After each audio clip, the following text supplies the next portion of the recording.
You know, when you pick up a book, you see one name on the cover, right? But is that person really the story's one and only source? Today, we're going to challenge that whole idea of the solitary genius and ask a much more interesting question. Where does a story actually come from? So, what's the deal? Is an author some kind of lone creator just spinning entire worlds out of thin air? Or are they more like a sponge, just soaking up all the ideas, the slang, and the arguments from the world all around them, and then just kind of squeezing it all out onto the page? For the longest time, we saw it like this, a really simple one-way street. The author makes a book and the reader gets it. The end. But a newer and frankly more exciting idea suggests it's a two-way street.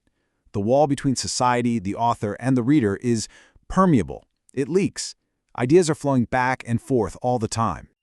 To really see how this works, let's dive into part 1 and explore how the world is already writing the author long before they even type a single word. Okay, so this brings us to a huge concept from a theorist named Mikhail Bakhtin. It's called heteroglossia. Now, it sounds super academic, I know, but the idea behind it is actually pretty simple. None of us speaks our own private language. We are constantly borrowing, quoting, and just straight up using other people's language. And you see this in your own life every single day. I mean, think about it. The memes you share, the news headlines you skim, that awful corporate jargon from the office, the slang you only use with your best friends, even those weird sayings your family has, that is heteroglossia right there in action. You didn't invent any of that language, you just live in it. In a very real sense, the world is speaking through you. And for Bakhtin, this connection to the real world was everything. He basically argued that language only has meaning because it's tangled up in the messy, real social world. A word isn't just its dictionary definition, it's soaked in the entire history of how people have used it. You rip it out of that context and poof, it's meaningless. All right, let's make this way more concrete with a really famous example. We can actually see all this social language at work by cracking the code of one of the most famous opening lines in literary history. Oh yeah, you know this one. Jane Austen's Pride and Prejudice. We've all read it, or at least we've definitely all heard it. But the real question is, whose voice are we actually hearing right there? Now, the simple view, the one you probably got in high school English, is that this is just irony. Austen's being witty, she's winking at us, she means the exact opposite. But this other view, the sociogenetic view, it goes so much deeper.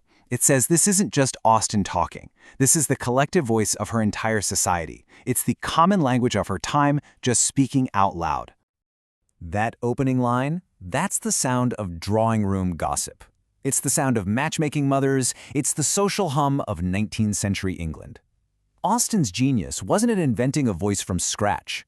It was in perfectly capturing and orchestrating all the social voices that were already buzzing around her. Okay, so the world writes the author. Got it. But that is only half the story. Because once a book is finished and out in the world, a brand new author shows up, the reader. To get this, we've got to turn to another theorist, Hans Robert Jauss, and his idea of the horizon of expectation. It's basically the invisible backpack of cultural beliefs, historical moments, and social rules that you, the reader, bring with you to any story. And that backpack, that horizon, completely changes what you see on the page. So Josh said we make meaning in 3 basic steps. First, we just get a feel for the work, an aesthetic vibe. Then we try to interpret it, what does this all mean?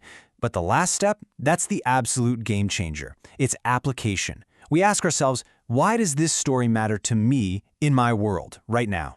And it's in that last step that the real magic happens.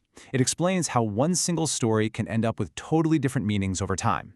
To see how, let's look at a perfect, and I mean perfect, example of this. Okay, so there's this musical, Damn Yankees. It's about a baseball fan who literally sells his soul to the devil to help his team win. Now, when it came out in 1955, people saw it as this cute, light-hearted fantasy. Fast forward, watch that same musical today after we've all lived through the steroid era in baseball. Suddenly, your horizon of expectation is completely different. The story becomes this dark, cynical commentary on cheating and winning at all costs. Just let that sink in. The text is identical. Not a single word is different. But because the reader's world changed, the entire meaning of the story got rewritten. The audience effectively became a co-author. So what does this all mean? How do we put these two huge ideas together? Well, it gives us a completely new way of looking at what an author and a reader actually do. In this social view, the author isn't some god creating a universe from nothing.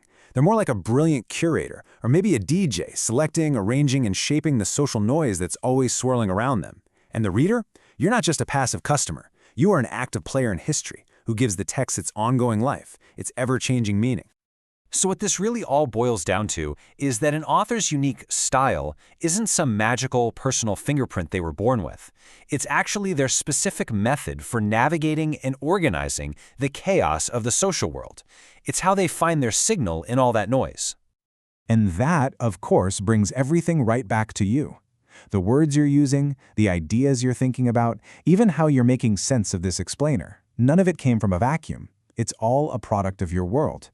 So, the final question I want to leave you with is this. What parts of society are you quoting right now?